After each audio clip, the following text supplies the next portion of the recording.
Welcome back to CMA Telugu.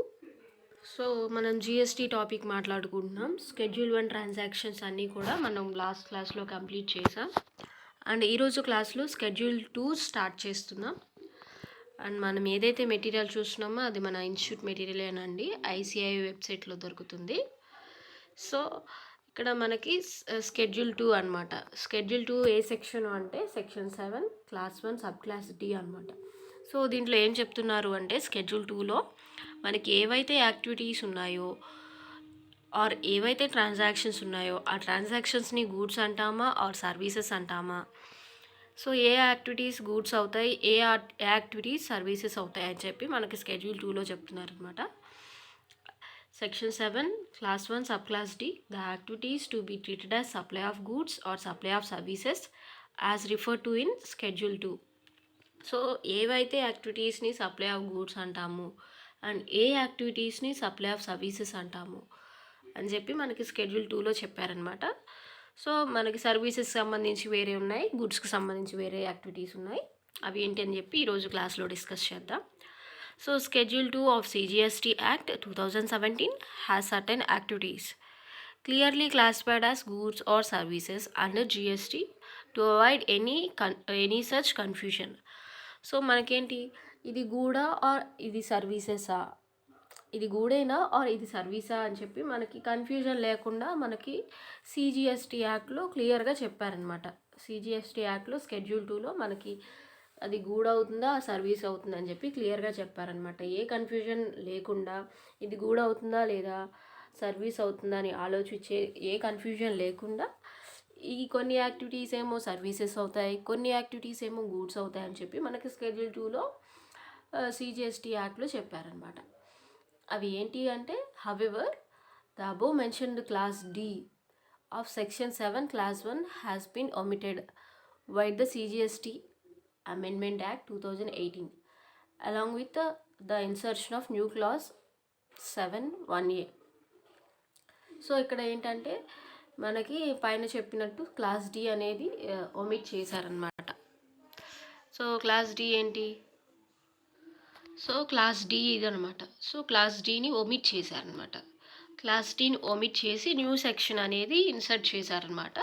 So class D ఏంటి చూడండి, with effect from 29th August 2018 omitted retrospectively from 1st July 2017 the activities to be treated as supply of service, supply of goods or supply of services as referred to in Schedule 2 with effect from 29th August 2017 applicable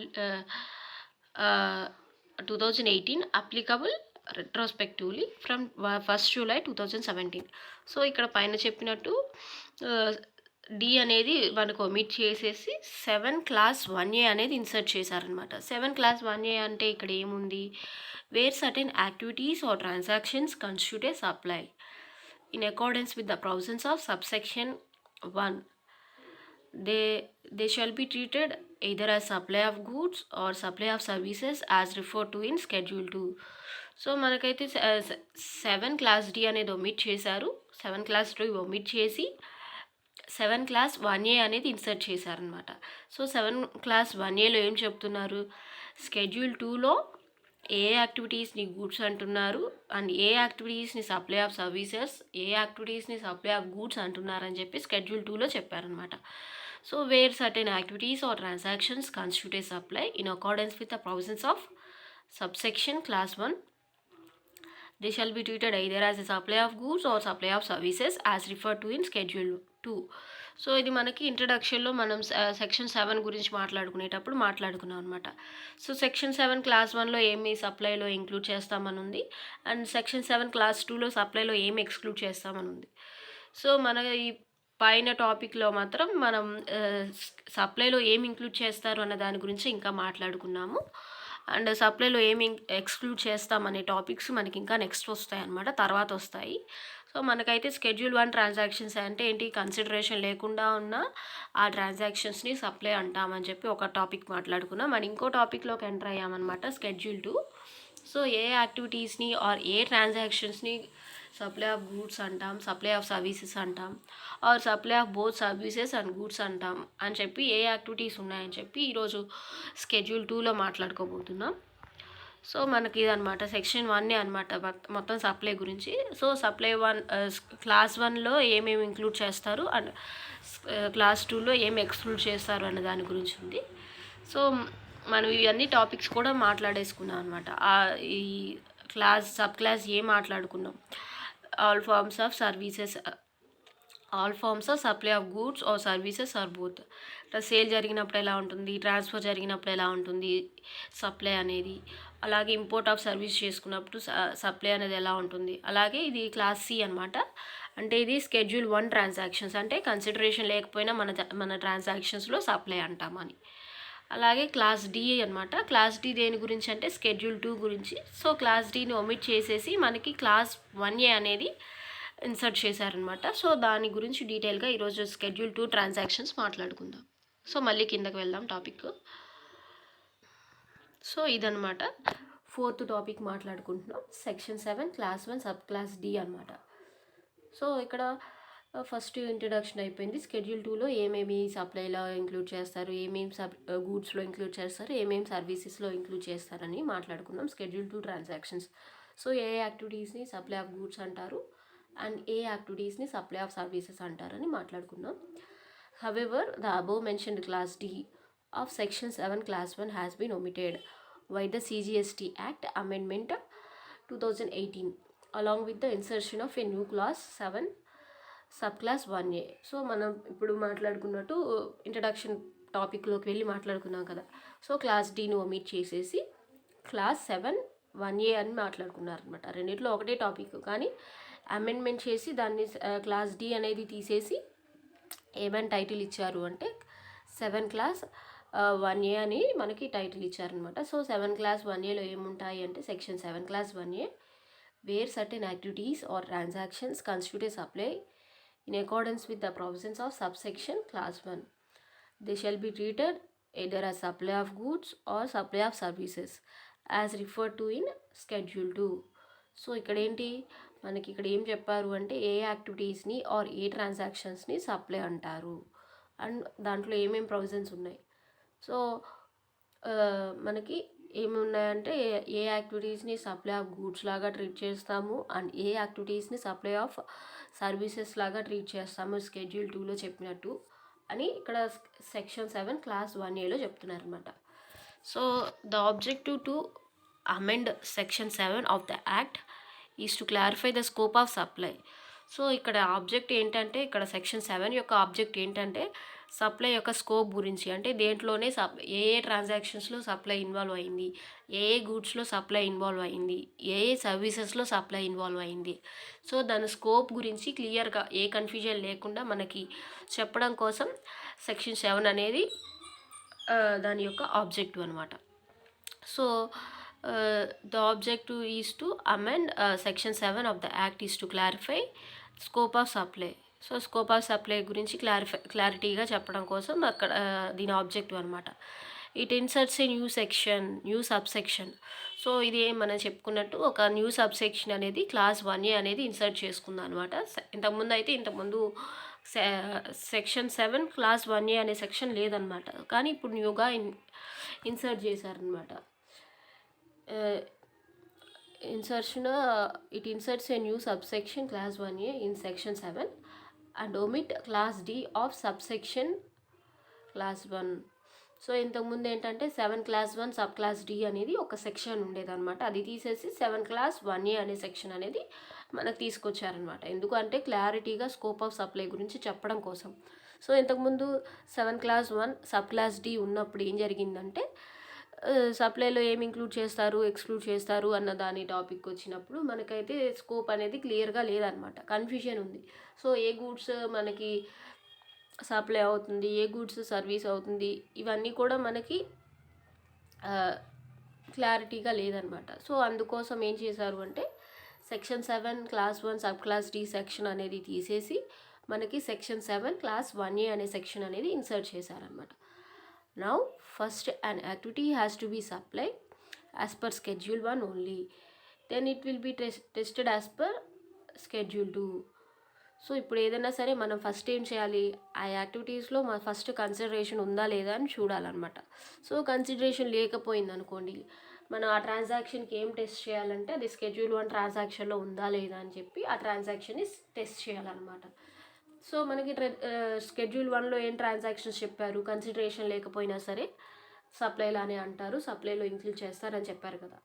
so ఏ transaction జరిగినప్పుడు మనకి schedule 1 అనేది మనం first test చేయాలన్నమాట, consideration లేకపోతే. So schedule 1లో కనుక ఆ transaction లేకపోతే తర్వాత మనం ఏం టెస్ట్ చేయాలంటే స్కెడ్యూల్ 2లో ఉందా లేదా ఈ ట్రాన్సాక్షన్ అనేది టెస్ట్ చేయాలన్నమాట. Now first an activity has to be supply as per schedule 1 only, then it will be tested as per schedule 2. First schedule 1లో టెస్ట్ చేసిన తర్వాత స్కెడ్యూల్ 1లో లేకపోతే స్కెడ్యూల్ 2 టెస్ట్ చేయండి అని చెప్తున్నారు. The recent AAR where by supply of canteen services by employer to employee is a supply and hence taxable as per schedule 2. Class number 6B will be tested now. So మనకి ఇక్కడ ఏం చెప్పారు అంటే ఒక recent activity అనేది ఒకటి చెప్పారనమాట. So ఇప్పుడు ఎంప్లాయీకి క్యాంటీన్ ఫెసిలిటీస్ అనేది ఇస్తున్నాడు, క్యాంటీన్ సర్వీసెస్ అనేది ఇస్తున్నాడు. సో అది స్కెడ్యూల్ 2లో ఉందా లేదా అని చెప్పి మనం టెస్ట్ చేయాలి. సో ఇది స్కెడ్యూల్ 2లో ఉంది. సో క్యాంటీన్ సర్వీసెస్ ఎంప్లాయీకి ఇచ్చినప్పుడు అది సప్లై జరిగినట్టే, hence taxable as per schedule 2. So అది ఎక్కడ చెప్పారు అంటే clause number 6 sub clause B అనమాట. Will be tested now. ఇంకా మనకి ఇక్కడ ట్రాన్సాక్షన్స్ ఇచ్చారనమాట. సో ఏ ట్రాన్సాక్షన్ సప్లై ఆఫ్ గూడ్స్ అవుతాయి అండ్ ఏ ట్రాన్సాక్షన్ సప్లై ఆఫ్ సర్వీసెస్ అవుతాయి. సో ఫస్ట్ ట్రాన్స్ఫర్తో మొదలెడుతున్నాం మన ట్రాన్సాక్షన్స్ అనేవి. ట్రాన్స్ఫర్ అంటే ఏంటి, వేరే వాళ్ళకి సేల్ చేయొచ్చు ఆర్ వేరే వాళ్ళకి ఇచ్చేయచ్చు అనమాట మన గూడ్స్ని. సేల్ కాకుండా డైరెక్ట్గా ఇచ్చేయచ్చు. సో ట్రాన్స్ఫర్ అనేది డిఫరెంట్ మీనింగ్స్ ఉంటాయి అనమాట. సో ఇప్పుడు స్కెడ్యూల్ 2లోకి మనం ఎంటర్ అయ్యామన్నమాట. ఏ ట్రాన్సాక్షన్స్ని మనం సప్లై ఆఫ్ గూడ్స్ అన్నాం, ఇది ఫస్ట్ కాలం చూడండి. అలాగే లాస్ట్ నుంచి సెకండ్ కాలం ఏంటంటే supply of services. So schedule 2లో సప్లై ఆఫ్ సర్వీసెస్ ఏమేమి ఉన్నాయి, సో ఇవన్నీ కూడా మనకి ట్రాన్సాక్షన్స్ ఇచ్చారనమాట ఒక టేబుల్ ఫామ్లో. మనం చూద్దాము. సో ఫస్ట్ది ఏంటంటే ట్రాన్స్ఫర్ జరిగింది. సో అది సప్లై ఆఫ్ గూడా సప్లై ఆఫ్ సర్వీసా అలా చెప్తాం. సో దాంట్లో కూడా సబ్ క్లాసెస్ ఇచ్చారనమాట. Transfer of title in goods. So ఒకవేళ ఓనర్షిప్ కూడా ట్రాన్స్ఫర్ అయిపోయింది అంటే ఏంటి, గూడ్స్కి సంబంధించి ఓనర్షిప్ ఆ గూడ్స్కి సంబంధించి టైటిల్ ఏదైతే ఉందో అది కూడా బయ్యర్ ఎవరైతే ఉన్నారో ఆ బయ్యర్కి ట్రాన్స్ఫర్ అయిపోయింది. సెల్లర్ నుంచి, ఇంతకుముందు సెల్లర్ దగ్గర ఉండేది టైటిల్, ఇప్పుడు బయ్యర్కి వెళ్ళిపోయింది. సో టైటిల్ ఇన్ గూడ్స్ కూడా ట్రాన్స్ఫర్ అయిపోయింది. అప్పుడు సప్లై ఆఫ్ గూడ్స్ జరిగినట్టు మనం ట్రీట్ చేయాలన్నమాట. సప్లై ఆఫ్ గూడ్స్ జరిగినట్టు మనం కన్సిడర్ చేయాలి. సో ఇక్కడ ఏమైనా సర్వీసెస్ ఉన్నాయా, లేవు, ఓన్లీ గూడ్స్ ఉన్నాయి. గూడ్స్ మీద ఉన్న టైటిల్ కూడా ట్రాన్స్ఫర్ అయిపోయింది. గూడ్స్ సెల్లర్ అమ్మాడు బయ్యర్కి, బయ్యర్ పర్చేస్ చేశాడు, గూడ్స్తో పాటు గూడ్స్కు సంబంధించిన టైటిల్ ఏదైతే ఉందో ఆ టైటిల్ కూడా ట్రాన్స్ఫర్ అయిపోయింది బయ్యర్కి. సో టైటిల్ ఇన్ గూడ్స్ కూడా ట్రాన్స్ఫర్ అయిపోయినాయి. సో సప్లై ఆఫ్ గూడ్స్ అనమాట. దాన్ని ఎలా కన్సిడర్ చేస్తామంటే సప్లై ఆఫ్ గూడ్స్ లాగా కన్సిడర్ చేస్తాం, అది సప్లై ఆఫ్ సర్వీస్ కాదు. అండ్ నెక్స్ట్ పాయింట్ బి అనమాట. Transfer of right in goods or shares అనమాట. షేర్స్ అంటే ఏంటి, undivided in goods without the transfer of title. So ఇక్కడ ఏంటి, గూడ్స్కి సంబంధించి రైట్ అయితే ట్రాన్స్ఫర్ అయింది, బట్ మనకి టైటిల్ అనేది ట్రాన్స్ఫర్ అవ్వలేదు. సో ఫస్ట్ కేస్కి కంప్లీట్గా ఆపోజిట్ అనమాట, ఏ పాయింట్కి కంప్లీట్గా ఆపోజిట్. సో ఇక్కడ ఏంటి, గూడ్స్ పర్చేస్ చేశారు, సో మరి అమౌంట్ అయితే పే చేశాడనమాట బయ్యర్, సెల్లర్ గూడ్స్ ఇచ్చేశాడు. సో రైట్ అయితే ట్రాన్స్ఫర్ అయిపోయింది, కానీ దానికి సంబంధించి టైటిల్ ఏదైతే ఉందో ఆ టైటిల్ని ఇంకా ట్రాన్స్ఫర్ చేయలేదు. సో అప్పుడేంటి, టైటిల్ ట్రాన్స్ఫర్ అవ్వలేదు కానీ పర్చేస్ చేశాడు, అమౌంట్ పే చేశాడు, కాబట్టి బయ్యర్కి రైట్ అండ్ యూజ్ అనేది వెళ్ళిపోయింది, ఆ గూడ్స్కి సంబంధించి రైట్ అనేది వెళ్ళిపోయింది. సో ఇక్కడ టైటిల్ అనేది ట్రాన్స్ఫర్ అవ్వకపోయినా సరే గూడ్స్ ట్రాన్స్ఫర్ అయిపోయింది. సో ఇక్కడ గూడ్స్ అనేవి వెళ్ళిపోయింది, గూడ్స్కి సంబంధించి యూజ్ చేసుకునే రైట్ అనేది వెళ్ళిపోయింది. సో ఇది supply of goods or supply of services. So దీన్ని ఎలా ట్రీట్ చేయాలంటే సప్లై ఆఫ్ సర్వీస్ లాగా ట్రీట్ చేయాలి, సప్లై ఆఫ్ గూడ్స్ లాగా కాదు. ఎందుకంటే టైటిల్ అనేది వెళ్ళలేదు, టైటిల్ ఇంకా సెల్లర్ దగ్గరే ఉంది, ఓన్లీ అమౌంట్ పే చేసాము, మనకి గూడ్స్ మీద రైట్ వచ్చింది, ఇంకా గూడ్స్ రాలేదు, గూడ్స్కి సంబంధించి టైటిల్ ఏమీ రాలేదు. సో అది సప్లై ఆఫ్ సర్వీస్ అనమాట. సో అది కూడా సప్లైలో ఇంక్లూడ్ చేస్తారు, అది ట్యాక్సబుల్. ఒకవేళ గూడ్స్ రాలేదు, సో నాకు ఏ ట్రాన్సాక్షన్ జరగలేదు, ఏ సప్లై జరగలేదు అంటే నీకు సప్లై ఆఫ్ సర్వీస్ జరిగిందిగా, you must pay tax, GST pay చేయాల్సిందే అని చెప్తారు. అలాగే పాయింట్ సి ఏంటి అంటే, సో పైన పాయింట్ బిలో ఏంటంటే సప్లై ఆఫ్ సర్వీస్ జరిగింది, గూడ్స్ కాదు. అలాగే పాయింట్ సి అనమాట, transfer of title in goods under an agreement which stipulates that property in goods shall pass at a future date upon payment of full consideration as agreed. So మనకేంటంటే మనకి sale of goods యాక్ట్లో వస్తాయి కదా, future గూడ్స్ని కూడా ముందుగానే sale చేయటం అని. So ముందుగానే మనకి ట్రాన్స్ఫర్ అయిపోయింది, గూడ్స్కి సంబంధించి టైటిల్ అనేది ట్రాన్స్ఫర్ అయిపోయింది. అండ్ ఏం జరిగింది, ఫ్యూచర్లో నేను ఇస్తాను నీ గూడ్స్ అని చెప్పి నువ్వు అగ్రిమెంట్ రాసుకున్నాడు. సో ముందుగానే బయ్యర్ ఏం చేశాడు, అమౌంట్ పే చేసేసాడు సెల్లర్కి అండ్ టైటిల్ తీసుకున్నాడు. సో ఫ్యూచర్ డేట్లో ఎప్పుడో సమ్ జనవరిలోనో ఆర్ సమ్ ఫిబ్రవరిలోనో తీసుకుంటాను వచ్చి గూడ్స్, ఇప్పుడు రెడీగా లేవు కదా అంటే సెల్లర్ ఓకే అని చెప్పి అగ్రిమెంట్ రాసుకుంటారు. సో ఫ్యూచర్ సేల్ అనేది జరిగిందనమాట. సో ఇక్కడ transfer of title in goods under an agreement to sale అనమాట. సో అగ్రిమెంట్ రాసుకున్నారు which stipulates that property in goods shall pass at a future date upon payment of full consideration as agreed. So full consideration ఇస్తేనే నీకు నేను ఇస్తాను goods అని చెప్పి నువ్వు రాసుకున్నావు agreement. కాకపోతే ఏంటి, ముందుగానే టైటిల్ అనేది ఆ గూడ్స్కి సంబంధించి ట్రాన్స్ఫర్ అయిపోయింది. సో ఇక్కడ ఏం జరిగింది, సప్లై ఆఫ్ గూడ్స్ జరిగిందా ఆ సప్లై ఆఫ్ సర్వీస్ జరిగిందా అంటే సప్లై ఆఫ్ గూడ్స్ అనే చెప్పాలి. ఎందుకంటే మనకి టైటిల్ అనేది వచ్చేసింది కదా, గూడ్స్కి సంబంధించి కంప్లీట్ రైట్ అయితే వచ్చింది.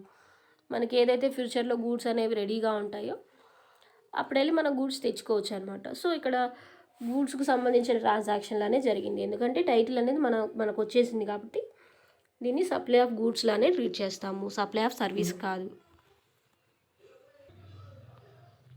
అలాగే నెక్స్ట్ సెకండ్ పాయింట్ అనమాట, ల్యాండ్ అండ్ బిల్డింగ్ విషయంలో సప్లై ఆఫ్ గూడ్స్ లాగా ట్రీట్ చేస్తాము ఆర్ సప్లై ఆఫ్ సర్వీసెస్ లాగా ట్రీట్ చేస్తాము.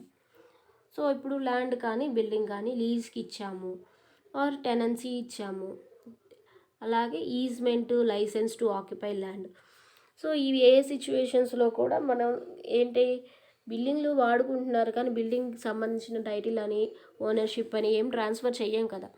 బిల్డింగ్కి రెంట్కి ఇచ్చాము, సో మనకు మంత్లీ రెంట్ కలెక్ట్ చేసుకుంటున్నాం, మనకు కన్సిడరేషన్ వస్తుంది. సో బిల్డింగ్ ఏం గూడ్ కాదు కదా, బిల్డింగ్ అనేది ఒక asset, fixed asset or removable property.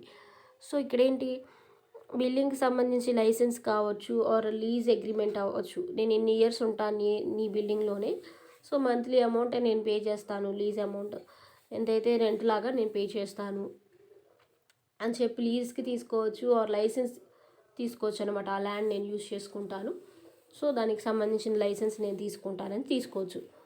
So ఇక్కడ ఎక్కడైనా ఓనర్షిప్ ట్రాన్స్ఫర్ అయిందా, title in goods, title in asset ఏమైనా ట్రాన్స్ఫర్ అయిందా, అవ్వలేదు. సో దీన్ని సప్లై ఆఫ్ సర్వీస్లానే ట్రీట్ చేస్తాను. సో సెకండ్ కాలంలో వేసాము. So lease agreements, tenancy agreements అంటే ఏంటి, రెంట్ తీసుకోవటం అనమాట. రెంట్కి ఇచ్చేటప్పుడు మన ప్రాపర్టీని మన టెనెన్స్కి సంబంధించి అగ్రిమెంట్ రాసుకుంటాం. సో అంతేకాని ఓనర్షిప్ అనేది ఏం ట్రాన్స్ఫర్ అవ్వదు కదా, సో అదనమాట. సో దీన్ని సప్లై ఆఫ్ సర్వీస్ లానే ట్రీట్ చేస్తాం. And next lease or letting of any building including for business or commerce. ఇక్కడేంటి, మనం బిజినెస్ చేసుకోవటం కోసం ఆర్ ఏదైనా సరే కమర్షియల్ యాక్టివిటీస్ చేసుకోవటం కోసం మనం రెంట్కి ఇచ్చాం ఆర్ లీజ్కి ఇచ్చాం మన దగ్గర ఉన్న బిల్డింగ్ని ఆర్ మన దగ్గర ఉన్న ల్యాండ్ని ఇచ్చాం. సో అప్పుడు ఏం జరిగింది, లీజ్కి ఇచ్చాం ఆర్ రెంట్కి ఇచ్చాం, ఇక్కడ ఏం జరిగింది, సప్లై ఆఫ్ సర్వీసెసే జరిగింది. ఇక్కడ కూడా మనకేం title in property or ownership in property అనేది ఏం ట్రాన్స్ఫర్ అవ్వలేదు.